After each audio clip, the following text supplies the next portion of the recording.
क्या आपका भी वो रिलेशनशिप टूट गया जो लंबे समय से चल रहा था और आपको लग रहा था कि एक दूसरे के लिए आप बने हैं, बट अब वो टूट गया? परेशान मत होइए, सिर्फ आप अकेले नहीं हैं, ऐसा कई लोगों के साथ होता है। मुझे पता है कि आपको बहुत ज्यादा पेन फील हो रहा होगा, दुख लग रहा होगा और गुस्सा भी बहुत ज्यादा आ रहा होगा, और आपको ऐसा लग रहा होगा कि मैंने काफी ज्यादा टाइम वेस्ट कर दिया है, या फिर अलग तरीके के आपको इमोशंस आ रहे होंगे, आप रो रहे होंगे। बट परेशान मत होइए, मैं आपको इस वीडियो में पूरी क्लैरिटी दूंगा इस सिचुएशन के बारे में, क्यों हुआ और आपको अभी क्या करना चाहिए और कैसे आप आगे बढ़ सकते हैं। कुछ लोगों की रिलेशनशिप ऐसे स्टार्ट होती है कि जब वो ढूंढ भी नहीं रहे होते हैं एक दूसरे को, यानी कि वो अपना लव नहीं ढूंढ रहे होते हैं, फिर भी वो मिल जाते हैं अचानक, और इसके बाद उनके बीच प्यार शुरू होता है। धीरे धीरे प्यार इतना ज्यादा बढ़ जाता है कि उन्हें लगने लगता है कि एक दूसरे के बिना अब हम जी ही नहीं सकते, रह ही नहीं सकते। अक्सर लोग मुझे आके कहते हैं कि सर मैं उसके बिना मर जाऊंगी, मैं रह नहीं सकता हूँ। और फिर जब रिलेशनशिप टूटता है तो पेन होता है, चीजें होती हैं, बट वो मेरी क्लैरिटी को अवॉइड करते हैं और फिर आके कहते हैं कि आपने सही कहा था। देखो होता क्या है, जब पर्सन मिलते हैं एक दूसरे से और फिर रिलेशनशिप शुरू होता है, इसके बाद जब प्यार बढ़ता है तो वो लोग रियलिटी देखना छोड़ देते हैं। कुछ रिलेशनशिप में ऐसी भी चीजें होती हैं जहां पे कास्ट अलग हो, या फिर फैमिली इशू, या फिर कुछ ऐसी चीजें आ जाएं जिसमें 100% उन लोगों को पहले से पता होता है कि ये रिलेशनशिप शादी में कन्वर्ट नहीं होगी, उनके घर वाले नहीं मानेंगे, फिर भी वो कहते हैं कि नहीं, हम अपनी किस्मत बदलना चाहेंगे और हम ट्राई करेंगे। ट्राई करना ठीक है, क्योंकि एक गिल्ट नहीं रहना चाहिए, तो ट्राई करना भी ठीक है। तो वो कोशिश करते हैं, आपने भी कोशिश की होगी कि नहीं मुझे शादी करना है, मैं शादी करके रहूंगा, और फिर हो नहीं पाया, कोई इशू नहीं। तो ऐसे समझिए इसको कि एक पार्टनर आपकी लाइफ में आता है, वो आया, आप दोनों मिले, बहुत प्यार हुआ और किसी वजह से आपका ब्रेकअप हो गया।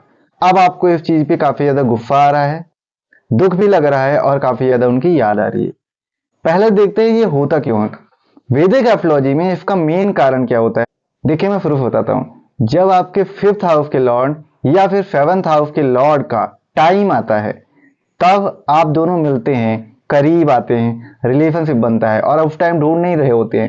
ये एक नेचुरल घटना आपकी लाइफ में घटती है, आप देखेंगे तो बिल्कुल नेचुरली सारी चीजें हुई हैं, आप कभी नहीं ढूंढ रहे थे।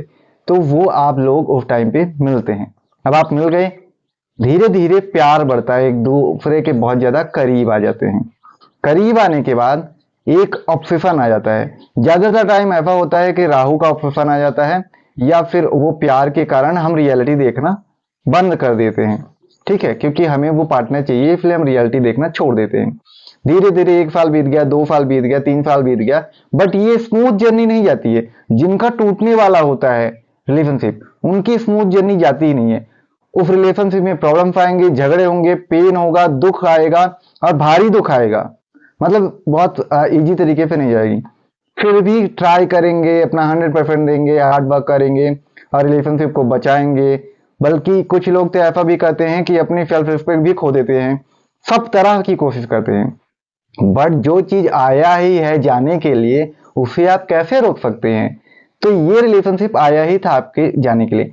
जब टाइम आता है रियलिटी आपके लाइफ में आने का, आपकी जो 7th हाउस का लॉर्ड है, वहां पे या तो केतु होगा या फिर फनी से इन्फ्लुएंस होगा, कहीं ना कहीं ये कनेक्शन बनता है, जिसके कारण जब उनका फेज आता है या फनी या केतु का, तो क्या होता है आपकी लाइफ में रियलिटी इंटर होती है। फनी का काम क्या है? फनी एक ऐसे प्लैनेट है, जब भी वो अपने फेज में आते हैं, उनकी अंतर दफा आती है, प्रत्यंतर दफा महादफा आती है, तो आपकी लाइफ में रियलिटी लाते हैं। हर वो उन चीजों को जो रियलिस्टिक नहीं है आपकी लाइफ से हटा देंगे। तो ये प्यार भी रियलिस्टिक नहीं था, एक ऑप्शन था, इसलिए उसे ये हटा देते हैं। केतु का भी सेम काम है, केतु जब आता है रियलिस्टिक चीजें लाइफ में लाता है और फालतू की चीजों को हटा देता है जो सही नहीं थे। सिर्फ ये रिलेशनशिप भी नहीं, वो लोग भी, रिश्तेदार या फिर कोई भी पर्सन जो आपके लिए अच्छे नहीं है, इन फेज में हट जाते हैं। ठीक है, तो इस बात को समझिए कि जब आपका सही टाइम आया तो जो रियलिटी नहीं थी वो हट गई। ये आपका जो प्यार था वो ऑब्सेशन था, इसलिए हट गया।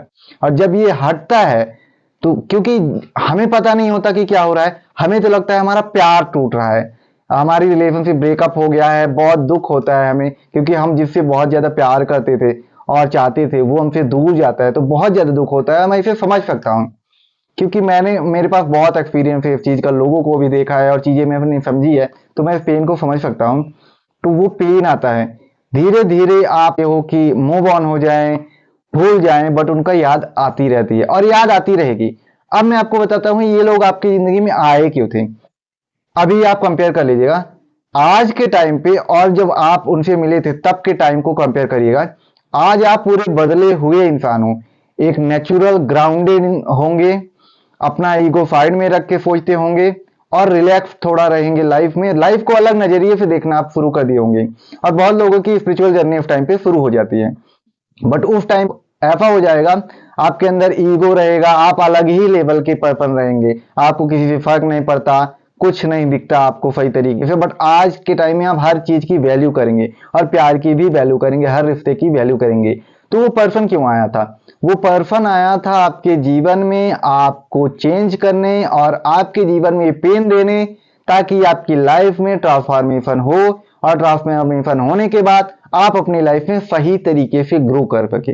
ये एक टाइम का बस ऐसा पेन था जो आपको ग्रो करने के लिए आता है। वो पार्टनर की गलती नहीं है, जिस वजह से आपका ब्रेकअप हुआ उनकी भी कोई गलती नहीं है और आपकी भी कोई गलती नहीं है। यहाँ पे ये होना था आपकी लाइफ में, कार्मिक था कह सकते हैं, और इस चीज को भगवान ने आपके जीवन में इसलिए भेजा था ताकि आप अपनी लाइफ में आगे ग्रो, आपकी सोल अपलिफ्ट हो सके और आगे बढ़ सके। यही मेन रीजन है, और इसलिए लोग आते हैं, प्यार होता है, ऑब्सेशन होता है बहुत ज्यादा, और एक दूसरे के बिना जी नहीं पाते, ऐसी थिंकिंग हो जाती है और फिर ब्रेकअप हो जाता है। कि अगर आप सोचते हो कि मैं पूरी तरह से भूल जाऊं उसको, उस चीज को याद ना करूं, तो धीरे धीरे आपको थोड़ा साइड हट जाएंगे, अपनी दूसरी लाइफ की चीजों में चले जाएंगे, ठीक है। बट कभी भी उस मेमोरी को पूरा नहीं भूल पाएंगे, क्योंकि वो जो प्यार था आपका वो बहुत ज्यादा ऑब्सेशन वाला था, आपके दिल में वो घर कर गया है और आप उसको भूल सकते ही नहीं है। तो उस पर्सन को हमेशा आप याद करेंगे। कभी कभी आपको लगेगा कि नई रिलेशनशिप मिल जाए या फिर कुछ हो जाए तो मैं इसे भूल जाऊं, बट एक अल्टरनेट लेना सही तरीका नहीं होगा। तो इसलिए अगर आप करंट में रिलेशनशिप ब्रेक हुआ है या फिर 1 साल हो गए आप नहीं भूल पा रहे हैं, तो ये समझिए कि वो पर्सन आया, मेरी लाइफ में चेंज किया और चला गया, यही उसका काम था, यही मेरी जर्नी थी, और अब मुझे अपनी लाइफ में आगे बढ़ना है और उसके लिए भी दुआ करना है कि वो अपनी लाइफ में आगे अच्छे से बढ़े।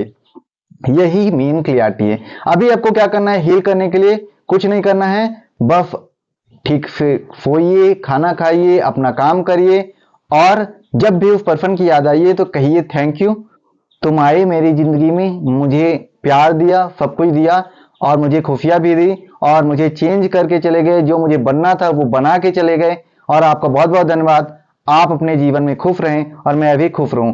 और देखो कभी कभी गुस्सा भी हो जाता है, जैसे किसी रिलेटिव के कारण हमारा ब्रेकअप हो गया या फिर कुछ भी हो गया, तो उनके लिए जो गुस्सा है उन्हें अपने दिल से निकाल दीजिए, उन्हें माफ कर दीजिए, क्योंकि उनके लिए ग्रज रखने का कोई फायदा नहीं है। जितना आप ग्रज रखेंगे उतना आपको दुख होगा। इसलिए सभी को माफ करिए, सभी को माफ करिए, रिलीज कर दीजिए सारे ग्रजेज, सबको माफ कर दीजिए, और अपने पार्टनर के लिए भी दुआ करिए जो भी था। और उनकी मेमोरी जब भी याद आती है तो जो अच्छी मेमोरी थी आपकी लाइफ में बनी थी उनके साथ उसे याद करिए, खुश रहिए, मुस्कुराइए और अपनी लाइफ में आगे बढ़ते रहिए, क्योंकि ये आपकी लाइफ में आया, ये बहुत अच्छी बात है, क्योंकि आप चेंज हुए और अपनी लाइफ में अब ग्रो कर पाएंगे और अच्छे तरीके से।